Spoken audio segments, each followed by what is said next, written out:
अब ब्रह्म मुहूर्त होने तक हम उसी यंत्र के भीतर बैठे रहें।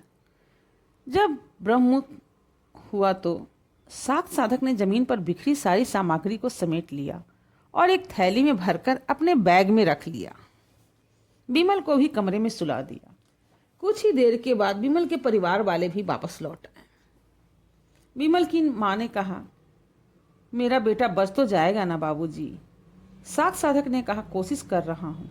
उसके हाथ में जो धागा है, जब तक वो है तब तक तो सब सही रहेगा। अगर लापरवाही में वो कहीं गुम गया या छूट गया तो 24 घंटे में ही आपके बेटे की मौत निश्चित है। इस पर अजय ने कहा, कुछ पक्का समाधान दो बाबा जी। धागा के भरोसे हम कब तक रहेंगे? सात साधक ने कहा, यह बस कुछ समय के लिए ही है, ताकि प्रेतनी उससे दूर रह सके, उसके शरीर पर कब्जा न कर सके।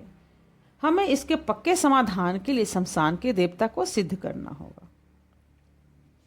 इसमें कुछ अधिक खर्चा होगा और हम जो सामग्री मंगाएंगे वह बिना किसी के नानुकुर इकट्ठा करके तुम्हें लेकर आनी होगी और परिवार का एक सदस्य भी हमारे साथ चलेगा, परंतु उसके जीवित रहने की कोई गारंटी मैं नहीं दे सकता।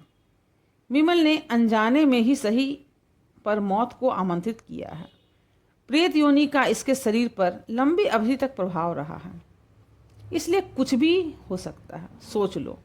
इस पर विमल की माँ ने कहा, बाबूजी आप कौनो भी तरीका से हमारे बेटे को बचा लीजिए, एक ही बेटा है हमारा। सात साधक ने कहा, हम जरूर कोशिश करेंगे देवी। शिव शंभू की कृपा अगर हुई तो 100 साल भी जी जाएगा, नहीं तो यह 24 घंटा भी नहीं बचेगा। कल सूरज उगने से पूर्व सब समाप्त हो जाएगा। विमल की माँ ने कहा, शुभ शुभ कहो बाजी। और ऐसा कहते कहते वह रोने लग गई। उसकी आंखों पे आंसू छलछला उठे। तुरंत अजय बोल पड़ा, मैं आ जाऊंगा आपके साथ शमशान। शक्ति के साधक ने कहा, तुम आज शाम तक 7 नदियों का जल, 21 फलदार पेड़ों की पत्तियां, 7 जगह की मिट्टी, 7 नदी की बालू, 1 घड़ा, दीपक, 7 अनाज, इत्र, मोगरा, धूप, गाय का घी और लोहे का खप्पर, 51 भोग, 11 मीठे पान लेकर मणिकर्णिका शमशान पर आ जाना। हम वहीं तुम्हारा इंतजार करेंगे। अजय ने कहा, ठीक है बाबा जी, मैं सब सामान लेकर वहीं पर आता हूं। सात साधक और मैं दोनों वापस जाने लगे और लौटने ही वाले थे, तभी मैंने सोचा जाकर कैमरा चेक कर लेता हूं, कुछ रिकॉर्ड हुआ हो तो मैं उसे भी देख लूं। सात साधक ने मेरी आंखों में झांक कर कहा, जाओ मन की पिपासा शांत कर लो, पर तुम्हें वहां कुछ भी मिलने वाला नहीं है। मैंने कहा, ऐसा क्यों? सात साधक ने कहा, तुम जाकर देखाओ, सब समझ जाओगे। मैं गया और कंप्यूटर पर रिकॉर्डिंग खोजने लगा। उसमें शुरुआत की सब घटनाओं को रिकॉर्ड किया, परंतु जब मंत्र की ध्वनि शुरू हुई उसके बाद कंप्यूटर की स्क्रीन का पर्दा और आवाज़ दोनों बिगड़ने लगे। न प्रेतनी की वो आवाज़ें रिकॉर्ड हो पाई थी और न ही घटनाक्रम। कुछ देर में वो पर्दा काला हो गया, जैसे किसी ने कैमरे के सामने लगा दिया हो कुछ। मेरा दिमाग चकरा गया। काफ़ी देर दिमाग पर जोर डालकर सोचा, तब भी कुछ समझ नहीं पाया। मैं वापस बड़ा हाट के मणिकर्णिका शमशान लौट आया। मणिकर्णिका शमशान के बगल में बहने वाली भागीरथी नदी में सात साधक ने उस सामग्री को विसर्जित कर दिया। कुछ देर तक जल की ठंडी धारा के बीच स्नान किया और डुबकियां लगाई। उसके बाद हमने शमशान के बाहर बनी चाय की दुकान पर बैठकर चाय की चुस्कियों का आनंद लिया। वही चाय वाले ने हमें 2-2 समोसे भी दिए। हमने चाय का आनंद लेते हुए समोसा निपटा दिया। वहीं घाट के बगल में काशी विश्वनाथ मंदिर था। यह मंदिर जितना शैव संप्रदाय के लोगों के लिए महत्वपूर्ण था, उससे कहीं अधिक यह शाक्त संप्रदाय के लोगों के लिए महत्वपूर्ण बन गया था, क्योंकि इस मंदिर के भीतर आदि शक्ति का जागृत पितंग त्रिशूल मौजूद है, जो एक बहुत बड़े आकार का त्रिशूल है, लगभग 26 फीट ऊंचा। इस पितंग त्रिशूल की खास बात यह है, अगर कोई उस त्रिशूल को घमंड में आकर हिलाने की कोशिश करेगा तो वह अपने पूरे शरीर का जोर लगाकर भी उस त्रिशूल को नहीं हिला सकता। परंतु जैसे ही कोई सच्चे हृदय से उस त्रिशूल को अपने हाथ की तर्जनी उस उंगली से केवल स्पर्श मात्र करता है तो वह तेजी से हिलने लगता है। पतंग त्रिशूल जागृत अवस्था में है, ये इसी बात का प्रमाण है। इसी कारण से उस मंदिर को शाक्त संप्रदाय के लोगों के बीच महत्वपूर्ण बना दिया गया है। अब काशी विश्वनाथ मंदिर से दर्शन करके हम वापस बड़ा हाट की शमशान भूमि में पहुंच गए। वहाँ एक साथ कई सारी चिताएं जल रही थी। उसका काला धुआं वातावरण में फैल रहा था। धुएं के गुब्बारा के साथ मांस के जलने की बदबू रह रहकर उठ रही थी। अब दोपहर हो चुकी थी। सूर्य सिर पर चढ़ने को आतुर था। हमें रात्रि की प्रतीक्षा थी। कुछ ही देर में बैठे बैठे नींद का तीव्र आवेग महसूस होने लगा। हम चिताओं से दूर नदी के तट पर आकर सो गए। सूर्य के प्रकाश में गुनगुनी गर्माहट थी, इसलिए हमें शीघ्र ही नींद आ गई। रात को नींद ना पूरी होने के कारण हम शीघ्र ही नींद के महासागर में गोते लगाने लगे। शमशान में असीम शांति थी। एक ऐसा एहसास जैसे एक शिशु को उसकी माँ की गोद में मिलता है। कई वर्षों बाद मुझे ऐसा एहसास हो रहा था। धीरे धीरे सूर्य ढलने लगा। हवाएं चलने लगी। ठंडी ठंडी हवाएं मेरे शरीर को छू छू कर जाने लगी तो एक सिहरन सी पैदा हुई। जैसे ही मेरी नींद खुली, मैंने आसपास नजरें मारकर साधक की तलाश की, परंतु यह क्या, साधक वहां पर मौजूद ही नहीं था। मैं उठा और शमशान के कोने कोने में उन्हें खोजने लगा। वो शमशान में कहीं नहीं मिले। फिर जैसे ही मैं शमशान से बाहर आ रहा था, मेरी नज़र चाय के स्टॉल पर गई। वो 2 चाय के गिलास लेकर मेरी तरफ आ रहे थे। लो, चाय पी लो। मैंने उनसे चाय का गिलास लिया और चाय के गिलास को पी कर खाली कर दिया। अब शाम हो गई थी, परंतु थोड़ा थोड़ा उजाला मौजूद था।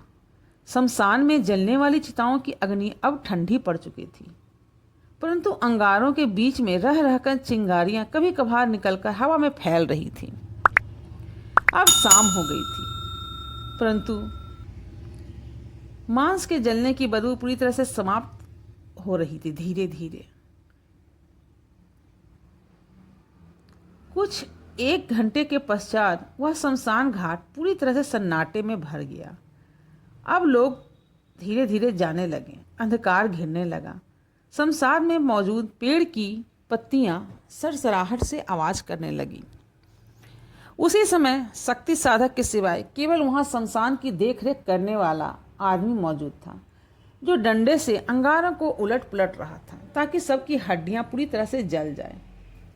कुछ देर बाद साख साधक ने उसे कुछ पैसे देकर शमशान के बाहर भेज दिया और साख साधक ने कहा, तुम कल सुबह आना, तुम्हारा काम समाप्त हो गया है। मुझे कुछ खास अनुष्ठान करना है। शमशान के गेट को अंदर से बंद कर रहा हूं मैं। तुम्हें कल सुबह ये जगह कुछ ऐसी ही मिलेगी जैसी अभी है। तुम्हारा यहाँ रहना ठीक नहीं, तुम जाकर विश्राम करो। तो वो वहाँ से खिसक गया। अब साख साधक ने अपने बैग से 4 अभिमंत्रित कमलगट्टों को निकाला, उसमें 4 फूंक मारकर जमीन पर गिरा दिया और वो चिल्लाए, हे काल भैरव, हमें मार्ग दिखाओ। एक साथ वो कमलगट्टे उनकी हथेली में हलचल करते हुए शमशान की भूमि पर गिरे, अलग अलग दिशाओं में। 3 तो अपनी जगह स्थिर रहे, किंतु एक नदी की तरफ वाला लुढ़कता हुआ आगे बढ़ने लगा। मैं तो डर से साख साधक के पीछे चलने लगा। एक तो शमशान और ऊपर से किसी वस्तु का ऐसे हिलना, मतलब दिमाग ही घूम गया। जब हल्के अंधकार में ये संभव था तो रात में पता नहीं क्या क्या घट सकता था। कमलगट्टा कुछ आगे चलकर नदी के पास जाकर जोर से फट गया, जैसे कि वह कमलगट्टा न होकर कोई आलू बम हो, और उस जगह की मिट्टी पर एक काला सा गड्ढा हो गया। अब साख साधक खुश हुआ।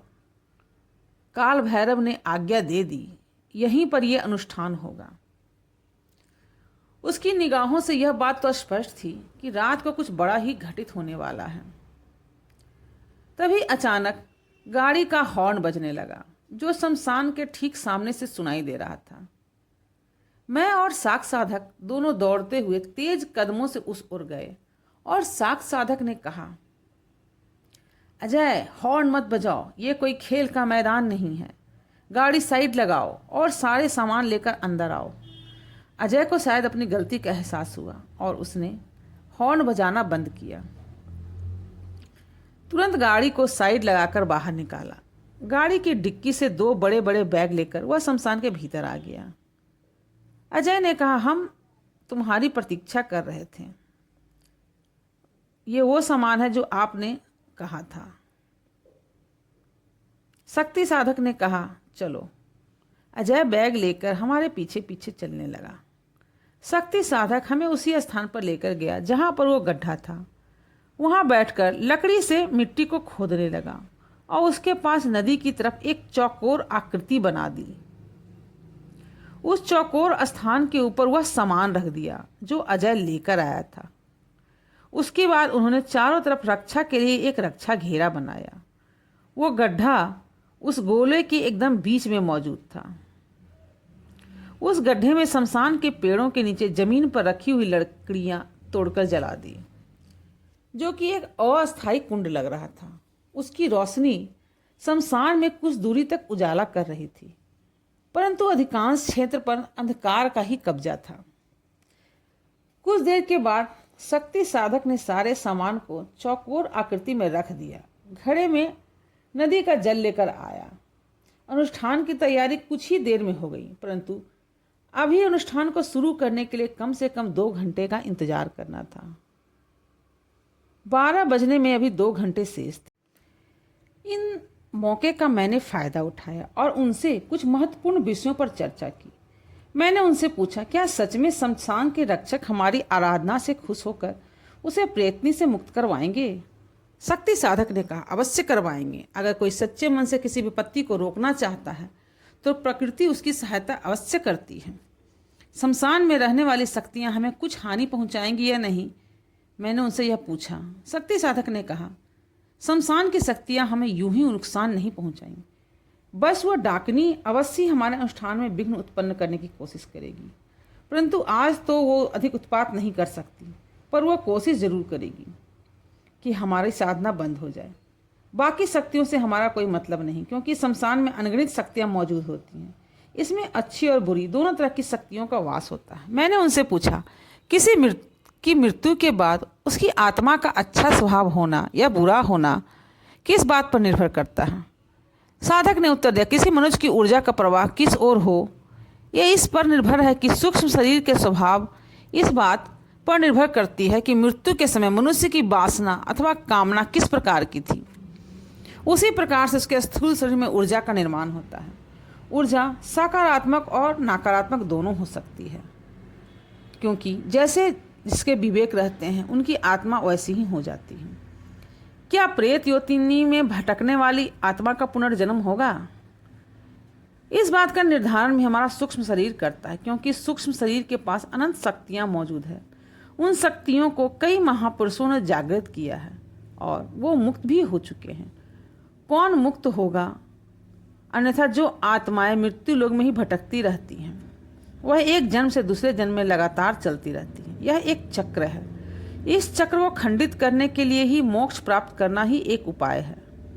भटकने वाली आत्मा का ऊर्जा निम्न स्तर का होता है। असल में मुक्ति का अर्थ ऊर्जा के उस स्तर तक पहुंचना है जहां कि प्राणी प्रकृति में मुक्त हो जाए।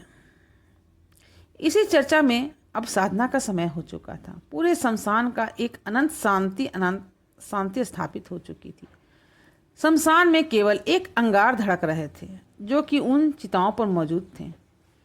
इसी के साथ शक्ति साधक की साधना भी प्रारंभ हो गई। अब हम लोग तीनों गोलों के अंदर बैठे हुए थे। हमारे सामने वह सारी सामग्री मौजूद थी जो अजय लेकर आया था। कुछ ही देर में साक्ष साधक ने अपनी आंखें बंद करके मंत्रोच्चारण का उच्चारण शुरू किया। यह मंत्र कल की साधना के बिल्कुल ही विपरीत थे और मेरे लिए कुछ अलग और नए भी।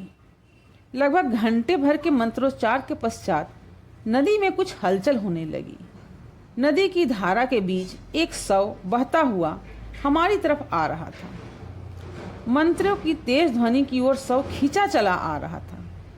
ऐसा प्रतीत हो रहा था जैसे कोई शक्ति उस शव को खींचकर हमारे सामने ला रही है।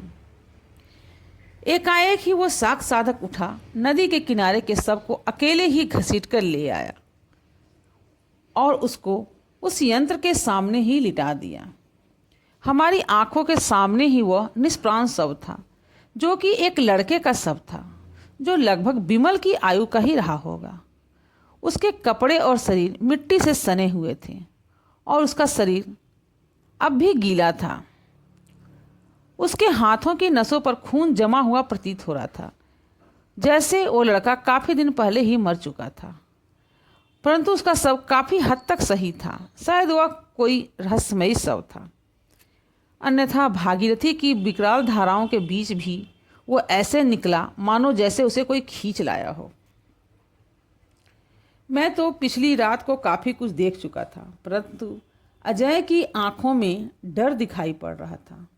उसके शरीर की कपकपी से ज़मीन में हल्का कंपन हो रहा था, जो कि मुझे महसूस हो रहा था। उसकी सांसें भी रह रह कर आ रही थी। उसके लिए वो रात जीवन की शायद सबसे कठिन रात रही होगी। साख साधक ने उस शव को घड़े के जल से नहला दिया। फिर वो उसे भरकर लाया और जितनी देर वो था वहीं पर था। हमारी तो हालत खराब रही। मन में भ्रम हो रहा था, कहीं ये हम पर घातक हमला न कर दे, पर ईश्वरीय शक्ति से वो शव ज्यों का त्यों बना रहा। साख साधक के आते ही जान में जान आई।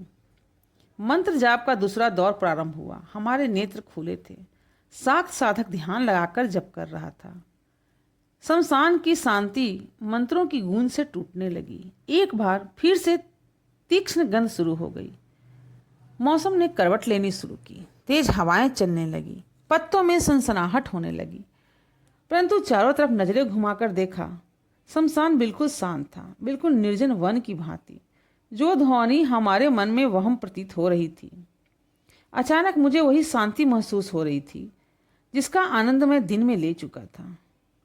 अजय हमारे सामने मृत लाश को देखकर घबरा रहा था। वो सामग्री वैसी की वैसी पड़ी थी। मंत्रों की ध्वनि के बीच अचानक ही शमशान के अंधकार से रोने की आवाज आ रही थी। अजय ने अपनी मुंडी मेरी तरफ घुमाई और पूछा, तुम्हें वो आवाज़ सुनी क्या? मैंने उससे कहा, हाँ, ये वही प्रेतनी है जिसने तुम्हारे भाई के शरीर पर कब्जा किया हुआ है। अजय मुझे रहस्यमय दृष्टि से देखने लगा, जैसे उसे मैं कोई रहस्यमय व्यक्ति लग रहा था। शमशान में मंत्रों की आवाज़ धीरे धीरे बढ़ने लगी। एक प्रहर पूरा बीत जाने के बाद अंधकार में से प्रेतनी परछाई के रूप में बदलकर हमारे चारों तरफ गोल गोल घूमने लगी। उसके मांस सड़ने की बू वातावरण में फैल रही थी। वह अपनी डरावनी दृष्टि से हमें डरा रही थी। उसके लाल नेत्र अंधकार में भी चमक रहे थे। कभी वह शमशान के पास मौजूद पेड़ों के ऊपर उल्टी लटकती, तो कभी हमारे बिल्कुल करीब आकर जोर जोर से चीखने लगती। परंतु ऐसा लग रहा था जैसे उसकी हरकतों को कोई नियंत्रित कर रहा था। अचानक ही मंत्र जाप रुका। प्रेतनी भी हवा के साथ घुल गई। शायद वह साख साधक की दृष्टि को सहन करने में सहम रही थी। साख साधक ने कहा, अब जो घटित होगा उस पर तुम्हें विश्वास नहीं होने वाला है।